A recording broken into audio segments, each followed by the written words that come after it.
What is going on, everyone? Welcome back to week 4 waiver wire pickups. I know fantasy is super weird. There's a lot of injuries, and tight ends continue to be an issue for us. Don't worry, we got some more guys for y'all to pick up this week. And of course, we always start off with quarterbacks. Before we get into it, as a reminder, we are going live tonight to answer every single fantasy football question. So if you have anything you want to ask about trades, about who to pick up, doesn't matter what it is, we will answer every single comment down in the comment section in our live video. So make sure you check us out tonight on our live. So number one, going for quarterbacks, we're going to go with a hot hand here. We're going Sam Darnold, right? He beat my Niners, but that's okay because this guy is absolutely killing it for fantasy football. He's currently ranked number 2 as far as quarterbacks for fantasy, and he's only rostered in 38% of leagues. And I get it. People are waiting for this guy to fall. He's dealing with an injury, but this guy is averaging 19 points a game, almost 20 points a game. Absolute stud for fantasy football. Now he's going up against Green Bay. It's going to be a great game between these two division rivals, and I believe Sam Darnold will be able to continue to put up some great points.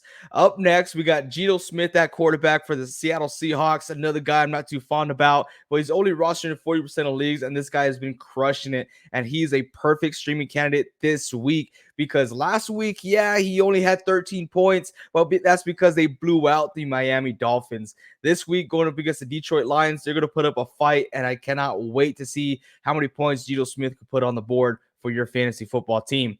Let's run into running backs. If you guys want more options in these positions, remember, we will be going live tonight in our live stream, so ask us there. We'll reveal a lot more players to pick up. So number one on the running back roster, we got Chuba Hubbard. Now, Chuba Hubbard, he's on there because he's only owned in 61% of leagues, and ever since the Red Rifle came along, this offense looks a little different, right? They look a lot better. And Chuba Hubbard got his fair share of targets with 5 and 21 rushing attempts. He looks more efficient. This offense looks a lot healthier. I like this a lot. Go out there. If he's available, you need to go pick him up. Hopefully you listened to us last week. Up next, we got Bucky Irving. He's only 44% of leagues, and he's slowly taking away that position from Rachaad White. Now, I love Rachaad White, but this guy is just not efficient. You see Bucky Irving coming in here and just beating him out. He's not getting the rushing attempts that he needs to be as a value starter. But if this trend continues where he is outwitting Rachaad White, then he might just get that spot. Or if something happens to Rachaad, then this is the guy that you want to have.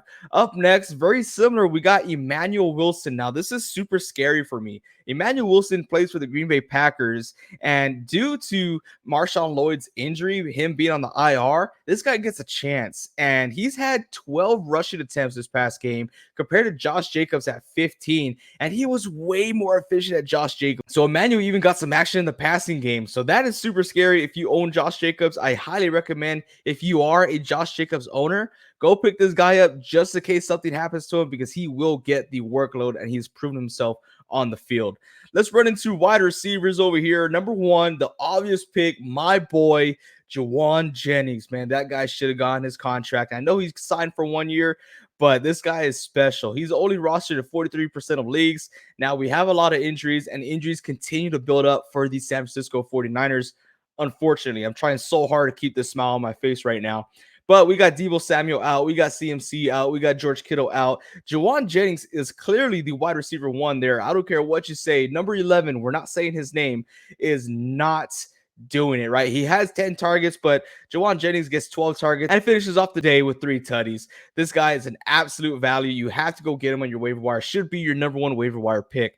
Up next, we got Xavier Legette, another Panther on this list.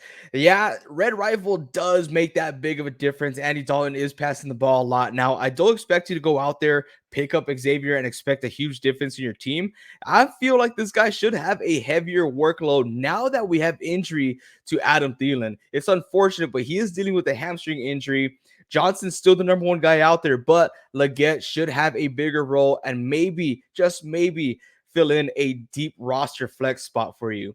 Up next, we got Tutu Atwell from the Los Angeles Rams. Now, this guy played lights out, right? And I know what you want to say about the targets, but between the whole mess of wide receivers with Los Angeles, they all range between 3 to 5 targets, with Tutu only having 4. but he did lead with yards and with points, finishing off the day with 13.3. Now, with that great of a game that he had, I fully expect the Rams to go out there and rely on Tutu a little bit more. He's super fun to watch. Not last game, but this is not a guy that you could go in there put as your wide receiver too. This is a streaming flex for your fantasy football matchup.